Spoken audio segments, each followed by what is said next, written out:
AFMC is really known. That this building will provide ideas and also make sure between the office hours. Welcome to this edition of AFMC TV. I'm Robin Ledbetter. Thank you so much for joining us.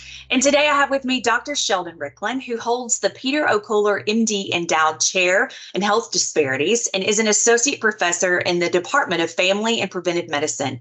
He is one of only 2 Marshallese physicians to complete medical school and residency training from the U.S. accredited programs. And Dr. Riklon trains residents in the Family Medicine Center on UAMS Northwest Regional Campus and sees patients at the community clinic in Springdale, offering culturally appropriate care to the clinic's Marshallese patients. So, Dr. Riklon, thank you so much for joining us today. Yeah, well, Robin, thank you for having me. So let's dive right in. Healthcare providers and others that work with Marshallese must understand the cultural history and health disparities. Tell me what those are. Yeah, if you do not know who the Marshallese are or the Marshall Islands are, I think it's best for your best interest as a provider to be able to kind of provide culturally appropriate care by understanding exactly where they're coming from. Why is it that there are Marshallese here, whatever state you are in? But if we're talking about Arkansas, why are there Marshallese in the state of Arkansas? Why are they not back in the Marshall Islands? And what's the significance of that? But really, the Marshall Islands, basically we're about 2,500 miles to the southwest from Arkansas. So we're in the middle of the Pacific Ocean, very different environment than it is here in Northwest Arkansas. We're surrounded by the big Pacific Ocean. So the challenges in terms of, providing care there are a little bit different from here, but also our history, especially the history of the nuclear weapons testing program in the islands back in 46 to 58 kind of present other challenges as well, or additional challenges, especially when it comes to healthcare, whether it's diabetes, whether it's heart medicine, or whether it's high blood pressure, or even cancer care. So I think just understanding a little bit more that we come from a different place, that to address our needs, you're going to have to kind of think a little bit different than how you do with everybody else. So what is culturally appropriate, and how would you describe some of those quirks that many of us don't understand? Yeah, I think culturally appropriate is, you understanding and respecting your patient's culture, where they're coming from, and understanding that some of what they do is different and may not look normal to you. Many people think that, when you, out of respect, when you speak with somebody, you need to have that direct eye contact.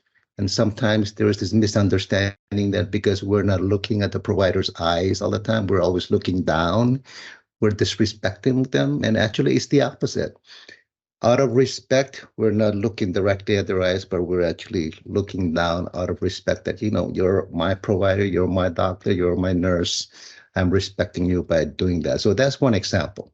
What do you believe that medical schools, residency programs, clinics, and other healthcare providers should understand about the Marshallese and other Micronesian patients on how they do things differently that can be viewed as negative? You mentioned eye contact. What are some of the others and the reasons behind those? Absolutely. And for those who don't know who the Micronesians are, so if you really look, you can even Google it, but look in the Pacific Ocean. So the Marshall Islands are in Micronesia, just like Hawaii is in Polynesia. And then besides the Marshallese, there's other groups like the Chukis and Pohnpeians and Micronesians where we're similar in that aspect, but we also have very different culture and ways. But many of the things that we do is a little bit different from what happens here in the States. We're more relaxed, easygoing people. We're not in a rush. I always try to, I tell my students and others, I say the Marshallese are the coolest people because we don't rush. We just stroll through life. So when somebody comes and passes us on the street, that's because, that's not Marshallese. But we, they kind of stroll. So we still get to our appointments. Most of the time, we're a little bit late. Sometimes we're very late. But it's more out of that, the culture of way that we were brought up in the islands. In the islands, things are more easygoing, just like that. What is the trauma history and cultural aspects healthcare providers should know? Absolutely. That's a great question, actually. So for those who probably do not know, but this is information that's really not in the textbooks. And this is information that we're always trying to kind of teach others about us. And, it's really not in the history books at this point, hoping that it would in the future. But between 1946 and 1958, the Marshall Islands were used as a nuclear weapons testing ground by the US. And the United States actually conducted 67 atomic bombs in the Marshall Islands. And everybody knows about the Hiroshima-sized bomb, right? Hiroshima bomb. Well, equivalent to all those 67 atomic bombs, that's equivalent to about 7,200 Hiroshima-sized bombs.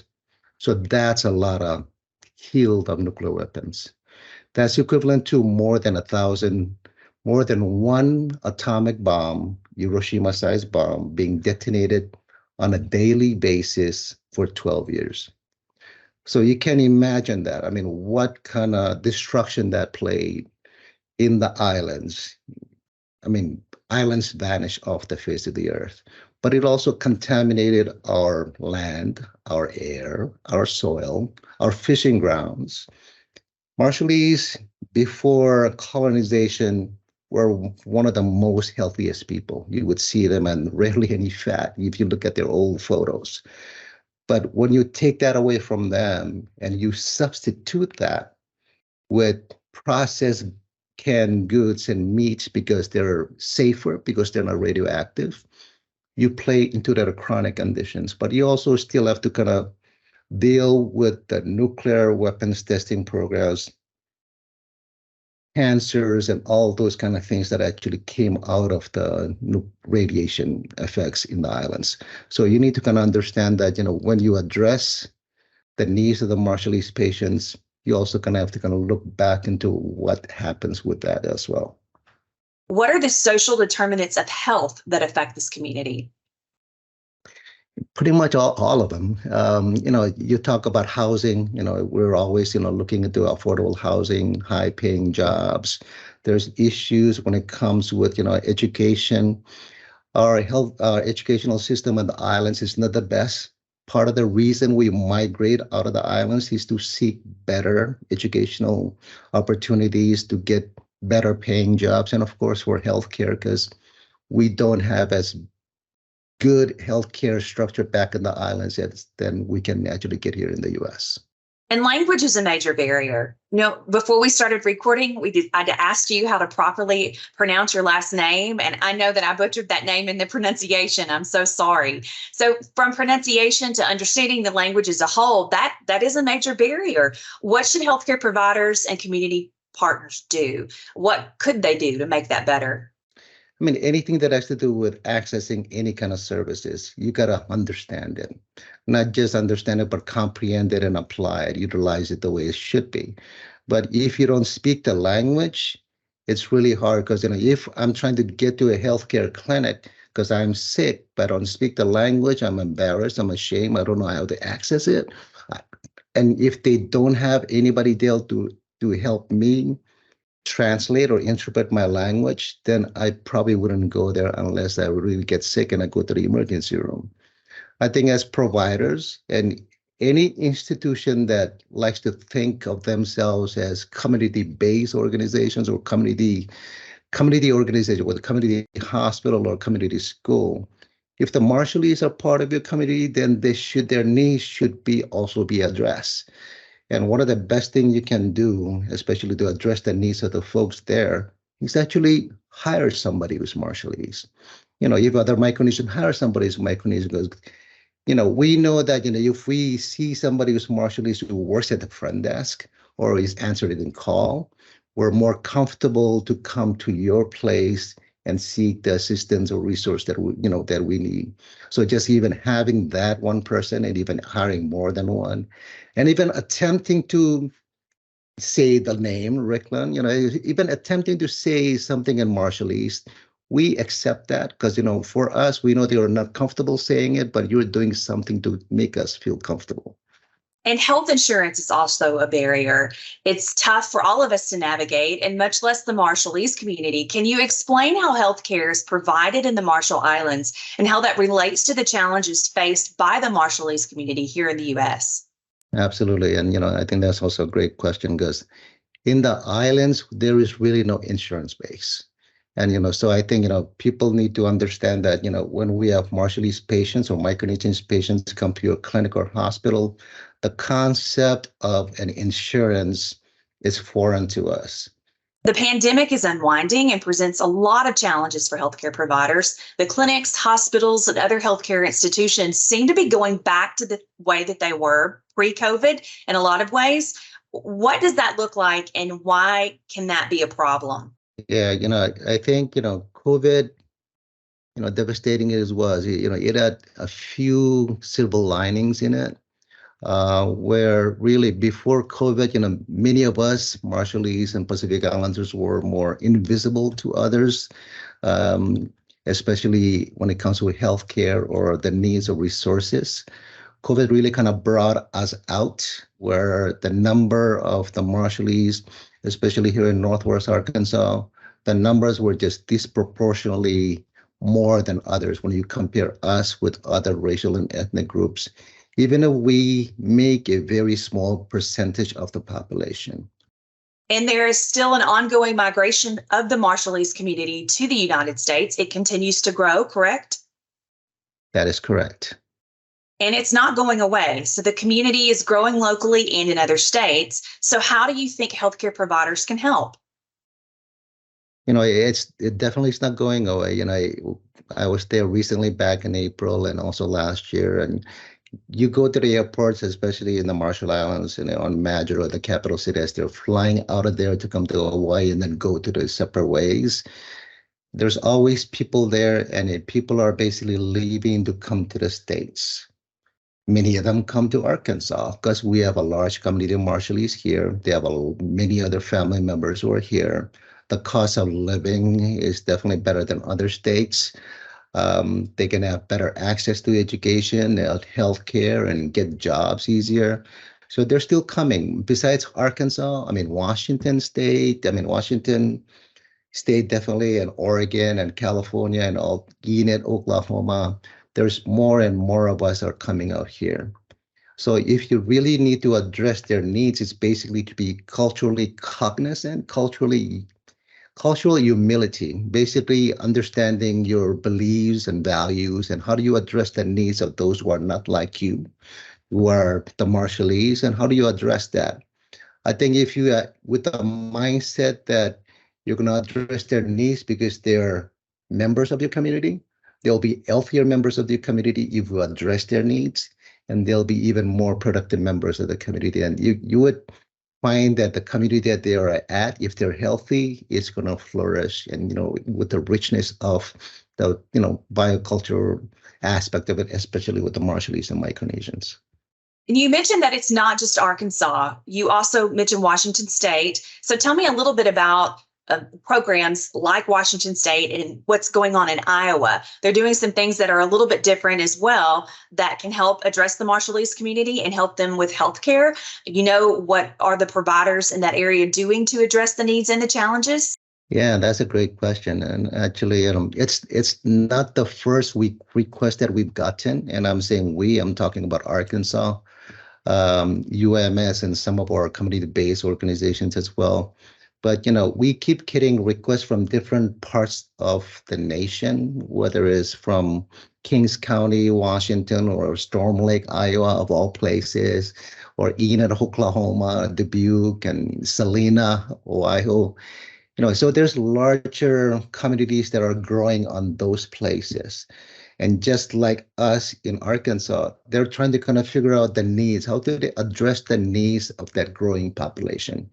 And not just in the healthcare fields, but also in education-wise and housing, and how do we address that? Because they see that there's a growing population.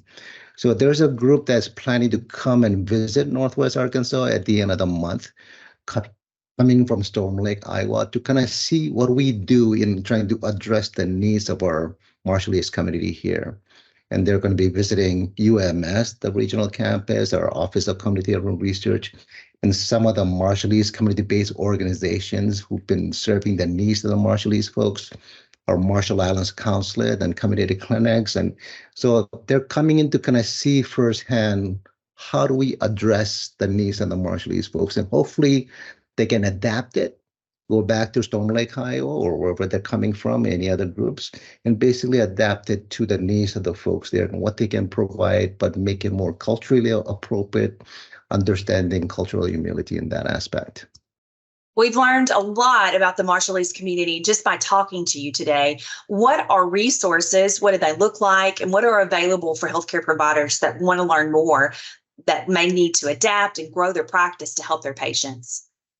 I think it depends on which state you are in. Definitely there are some resources for Marshallese and Micronesians in Washington State and in Oregon and in Hawaii, and even in some of these places in Iowa and Oahu. But I would say seek into those community-based organizations first. If this is available in your state, then I would say at least partner with them. Find at least one community-based organization who's willing to help you deal with that. Thinking of at least hiring a person of that culture into your practice or into your organizations to be your community champion, who can help you and your institution navigate through that. If you do not have any of that locally, of course, all of us here in Arkansas, whether it's at UMS or some of the other community-based organizations, are more than willing to kind of help make those connections. I know we all work together with other groups in different states as well, because it's more about us trying to make sure that our families, and like I mentioned before, family is key for us. So we want to make sure that our families and communities in whatever states they are well taken care of and have their needs being addressed.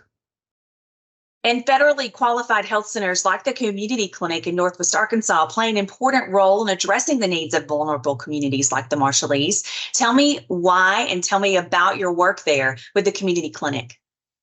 Absolutely. I think, federally qualified healthcare centers are a blessing to many of us, especially to vulnerable communities who have issues in trying to access different resources in the community. And, FQACs are basically safety net programs, basically addressing the needs of those who really need it the most and doing it comprehensively. And, it's upon them through their funding through the federal government that there's supposed to be a comprehensive resource to those vulnerable communities.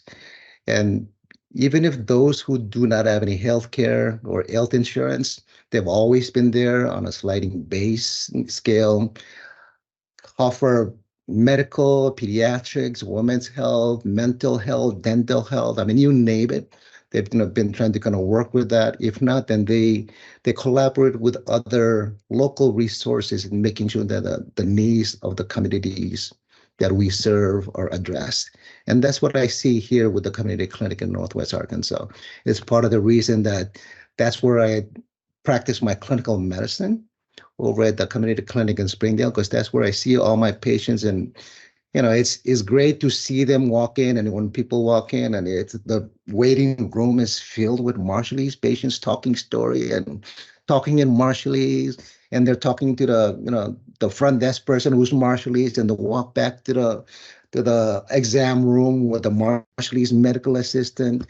So I mean, it makes it more like a family atmosphere. It makes it easier that people are more willing to kind of be honest in what they're talking about, addressing their needs, and just kind of talk like they're back in the islands.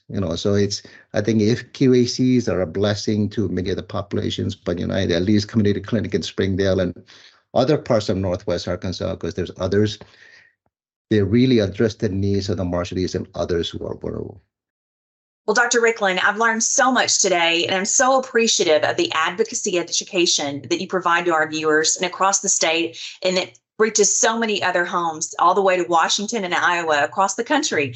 Thank you so much for all that you do for the Marshallese community and for Arkansans, and thank you for joining us today. It was such a pleasure to talk to you. Thank you. It was an honor to be part of it. And that's it for this edition of AFMC TV. Thanks for watching and have a great day.